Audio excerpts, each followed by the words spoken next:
Olá, queridos amigos, tudo bem com vocês? Sejam bem-vindos ao canal Fala Sério Pastor. Que alegria ter vocês aqui em nosso canal para nós falarmos sobre a Bíblia, a Palavra de Deus, onde nós falamos sobre religião, sobre fé, defendemos a nossa doutrina, né? Defendemos dos ataques que são feitos à nossa fé, a fé adventista. E hoje eu vou fazer um videozinho, na verdade, muito curto de introdução. Eu estou aqui apenas para indicar um canal. Então, eu vou soltar a vinheta, depois eu vou explicar o porquê desse vídeo e eu já peço a você que, por favor, fique até o final, tem coisa muito boa para você assistir.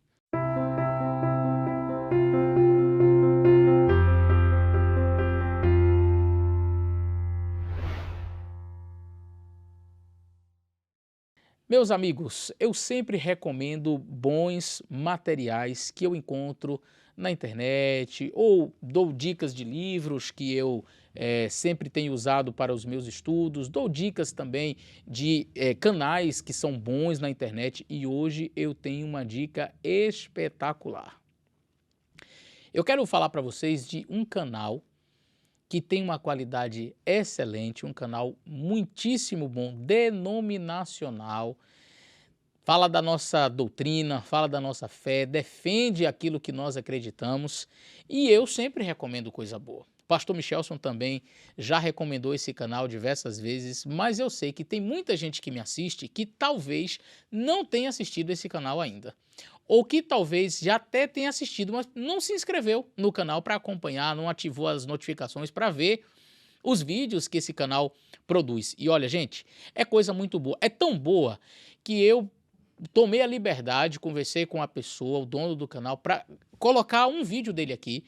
E você vai assistir esse vídeo, mas eu quero que, por favor, você não apenas assista, gostei do vídeo que está lá no canal do pastor Eleazar e assistiu o vídeo. Não. Você já dá pausa aí. Olha aí na descrição do vídeo ou no primeiro comentário fixado, vai estar o link do canal. Aí você clica, se inscreve e depois volta para assistir. Ou se você quiser, já assiste no canal dele mesmo. O canal que eu estou falando é este. Este canal aqui, os 7 documentários do professor Felipe Dávila. Gente, olha que material fantástico. Ele fala sobre plágio em Ellen White, maçonaria, será que Ellen White teve epilepsia, não é? Então você vai descobrir a verdade sobre estes temas aí tão controversos sobre Ellen White. Olha, a lógica do consumo, Ellen White, profecias cumpridas, olha que legal. Outro aqui, olha, ouvindo a voz de Deus, o que não foi inspiração em Ellen White, o verdadeiro papel de Ellen White, entenda de uma vez por todas. Então, nós temos aqui vários vídeos assim interessantíssimos em forma de documentários e de uma qualidade. Eu particularmente, eu gravo os meus vídeos, sou eu mesmo quem edito, mas eu vou dizer uma coisa para vocês, eu não consigo fazer um negócio bonito desse jeito, com toda essa pompa que vocês vão assistir logo mais. Então, deixa eu falar um negócio para você. Você me acompanha? Você assiste os vídeos do meu canal? Se inscreve nesse canal aqui. Dê uma força para esse canal. Gente, às vezes a gente fica divulgando coisa ruim por aí, não é? A gente faz isso, né? Chega um vídeo ruim, rapidamente a gente espalha, olha o que falaram da igreja, olha o que falaram. E às vezes tem alguém trazendo uma defesa espetacular, como é o caso desse canal aqui, e a gente às vezes nem dá muita bola. Então deixa eu pedir a você que me acompanha aqui, que assiste os meus vídeos, se inscreva no canal do professor Felipe Dávila, entre no canal ali, dá uma pausa no vídeo aí, dá uma pausa, abre uma aba ali, você clica ali embaixo, se inscreve no canal dele e assiste o restante do vídeo. Que vídeo bom! Então, sem mais enrolação, vamos ao vídeo de hoje e não se esquece de se inscrever. Uma mulher escolhida por Deus, recebe visões, escreve milhares de páginas, denuncia os pecados da igreja e do mundo. Surge como voz profética num século dominado por homens, por guerras, por instituições religiosas em conflito com a verdade.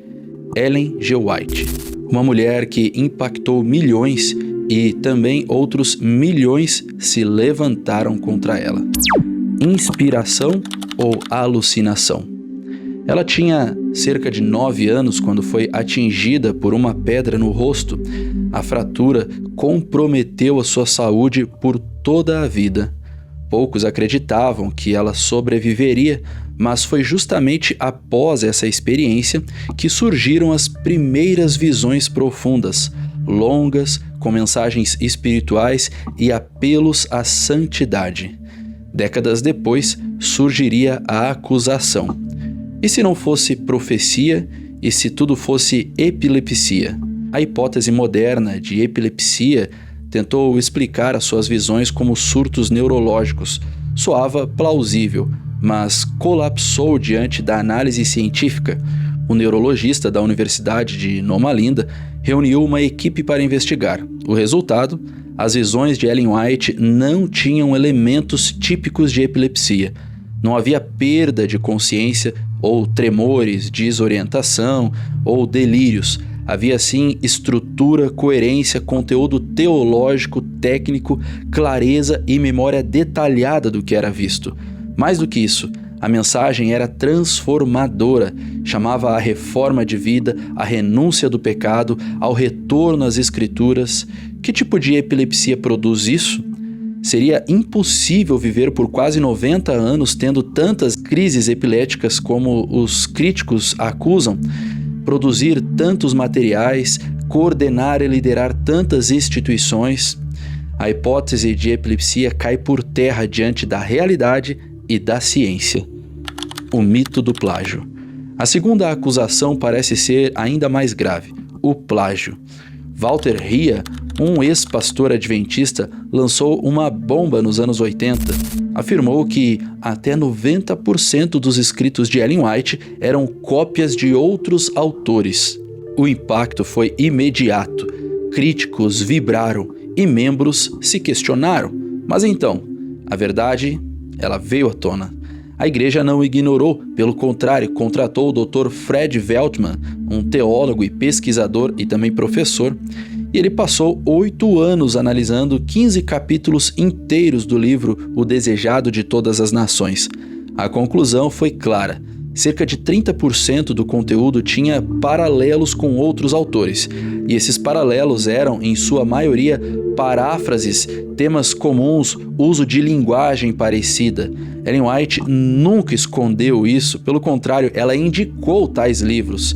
Na introdução de O Grande Conflito, ela escreveu que usava trechos de historiadores protestantes não para se apropriar do crédito, mas para expressar melhor verdades espirituais. Uma prática comum no século XIX. Até mesmo Moisés fez isso com o Código de Hammurabi. Também John Wesley utilizou da mesma prática. Além disso, um advogado especializado em direitos autorais foi contratado após 300 horas de análise e declarou: não há caso de plágio. Caso encerrado. Não houve plágio, mas pesquisa, citação indireta, honestidade declarada dentro dos padrões da época. A profecia que não se cumpriu? Em 1859, Ellen White teria dito que alguns presentes no encontro onde estavam, estariam vivos na volta de Cristo. Eles morreram e a volta de Cristo ainda não aconteceu. A profecia falhou? Não. Na Bíblia encontramos o mesmo padrão. Em Jonas, no capítulo 3, Deus anuncia e envia Jonas à cidade de Nínive com uma mensagem inegociável. Em 40 dias, Nínive será destruída. Mas a cidade não foi. Por quê? Exatamente porque o povo se arrependeu e Deus recuou do castigo. Ellen White mesma declarou e deixou claro que as profecias são em muitas vezes condicionais. Se o povo tivesse se consagrado totalmente, a obra de pregação poderia sim ter sido encerrada no século XIX. Mas não foi, porque, como ela mesma escreveu, o coração do povo ainda estava preso no mundo. Deus não errou, o povo hesitou. O obelisco e a maçonaria. Imagens da sepultura de Ellen White circulam na internet. Um obelisco de pedra escura, um símbolo pagão, marca da maçonaria, evidências ocultas de que ela fazia parte de alguma sociedade secreta? Seria se ignorássemos a história. Obeliscos eram comuns em cemitérios nos Estados Unidos no século XIX. Não eram símbolos místicos, mas simplesmente estilos funerários, como no Brasil são as cruzes nos cemitérios. Em torno do túmulo de Ellen White e da família White existem dezenas de obeliscos semelhantes de famílias cristãs, conservadoras, até mesmo batistas. E mais, Ellen White foi uma crítica ferrenha da maçonaria. Ela escreveu contra suas práticas, contra o segredo e contra a ligação com forças espirituais erradas. Dizer que ela era maçom por ter um obelisco sobre o túmulo é o mesmo que dizer que quem usa o nome Quinta-feira adora o deus Thor. Símbolos mudam de significado. A cruz já foi instrumento de tortura e símbolo de vergonha, e hoje simboliza redenção e salvação. Quem escreveu seus livros? Outro ponto obscuro. Dizem que Ellen White não escrevia os seus livros, que as suas secretárias, como Fanny Bolton, eram as verdadeiras autoras. Fanny, de fato, acusou Ellen White e mais tarde se desculpou e se retratou. O que realmente acontecia? Ellen White ditava ou escrevia o conteúdo. As suas secretárias organizavam os textos, corrigiam a gramática, juntavam parágrafos de vários manuscritos, como Lucas fez com Paulo, como editoras fazem até hoje, mas jamais inseriam ideias próprias. Isso é comprovado por centenas de cartas e testemunhos das próprias assistentes, e mais, porções inteiras do livro Caminho a Cristo já haviam sido escritas e publicadas anos antes, quando Fanny Bolton sequer trabalhava como assistente de Ellen White. A autoria é inegável, o conteúdo era dela, o estilo era dela, o padrão literário era dela. E os erros? Ellen White disse que teatro era perigoso, que bicicleta era vaidade, que alianças de casamento não eram necessárias, que tênis, esportes e romances poderiam ser prejudiciais. Essas afirmações são consideradas exageradas por muitas pessoas. Mas será mesmo? Ela não atacava a arte, o esporte ou a recreação em si, ela atacava os excessos, o luxo, o desperdício ou a sensualidade. Uma bicicleta, na época, custava o equivalente a 3 meses de salário. Era um brinquedo para ostentação. O teatro do século XIX era palco de imoralidade, sátiras religiosas e linguagem vulgar, como hoje. Ela alertava contra o espírito do mundo, contra aquilo que rouba a atenção de Deus. Seus conselhos visavam princípios eternos, mesmo que expressos em práticas do seu tempo.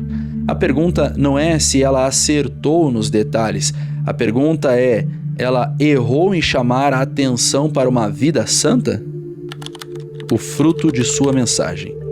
Ellen White não queria adoração, ela rejeitava títulos, ela recusava elogios vazios, mas ao longo dos seus anos de ministério a sua mensagem plantou sementes profundas.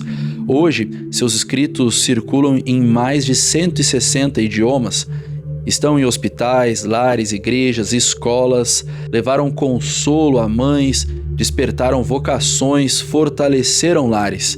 Ela foi eleita pela revista Smithsonian Magazine como uma das 100 pessoas mais influentes da história, e ainda assim tentam silenciar a sua voz. Por quê? Ellen White nunca disse ser igual à Bíblia. Pelo contrário, ela disse que era uma luz menor para conduzir à luz maior, que é a Bíblia.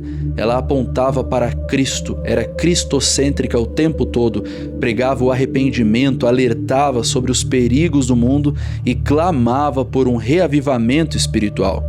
Se ela estivesse errada, tudo isso seria em vão, mas se tivesse certa como está, ignorá-la seria desprezar uma mensagem de Deus para o nosso tempo.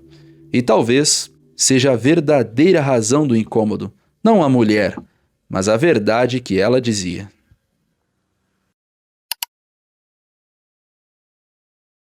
Muito bem, você assistiu aí ao vídeo do professor Felipe Dávila. Eu falei que era coisa boa. Eu disse que era coisa espetacular, não disse? Eu disse que era coisa de primeira linha. Pois é, eu só indico coisa boa aqui, gente. Eu não indico um negócio mais ou menos, não. Só indico coisa boa.